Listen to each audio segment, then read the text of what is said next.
Övladı ilə birlikdə beynəlxalq olimpiyadaya qatıldı. Sonradan bu olimpiyadanın saxta olduğu üzə çıxdı.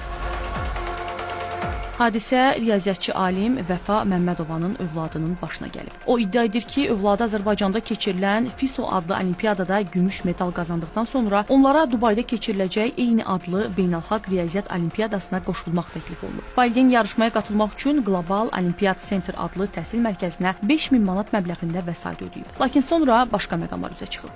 Gəldik, imtahan verdik. Ayın 17-si bizdə qala gecə keçirildi. Yəni burada mükafatlandırma olacaqdı artıq. Təqdimat olunacaqdı ki, hansı uşaq qızıl alıb, hansı birinci. Məkana gələndə elə də böyük bir məkan deyildi, zal idi. Baxdım ki, orada ancaq Azərbaycanlılar əyləşir. Deyirəm, bəs burada Avropadır, Amerikadan da bu iştirakçılar, bu beynəlxalq səviyyəli bir olimpiyada sayılır. Yox, indi gələcəklər. Gözlədik, əlbəttə ki, onlar gəlib çıxmadı. Fake bir olimpiyadadır, belə deyək də. Kommersiya tipli bir olimpiyadadır bu, vəssalam.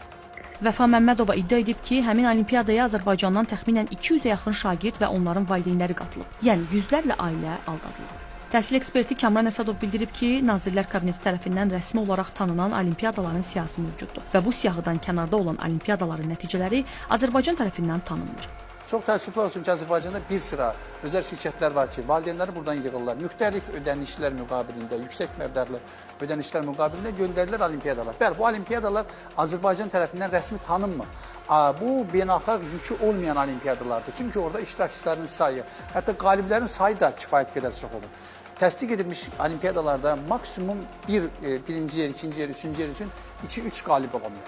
Amma həmin olimpiyadalarda qaliblərin və qızıl medalçıların sayı 500-600 nəfərdir və dünyanın müxtəlif ölkələrindəndir.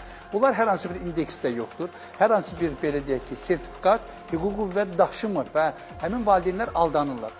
Məsələ ilə bağlı adı çəkilən Global Olimpiyat Center adlı təhsil mərkəzi ilə dəfələrlə əlaqə yaratmağa çalışdıq. Zənglərimizə cavab verən şəxs televiziyadan olduğumuzu bildikdən sonra telefonu söndürdü və bir daha cavab vermədi. Elm və Təhsil Nazirliyindən isə bildirildi ki, Nazirlik tərəfindən yaradılmış beynəlxalq olimpiyadalara hazırlıq mərkəzində şagirdlərin hazırlığı dövlət hesabına ödənişsiz olaraq həyata keçirilir və hər il Respublika fənn olimpiyadalarında və fənn müsabiqələrində qalib olan şagirdlər həmin mərkəzə cəlb edilir. Sözügedən olimpiyadalarda Azərbaycanı təmsil edəcək milli komanda müvafiq seçmə imtahanları ilə müəyyən edilir. Bu nüfuzlu olimpiyadalarda ölkəni təmsil edən komandaya qaydalara əsasən maksimum 6 şagird, çox hallarda 4-6 şagird daxil olur. Sözügedən olimpiyada isə tanınan deyil və siyahıda yoxdur. Şəbnəm Qurbansoy, Samir Qasımov, Xəzər xəbər.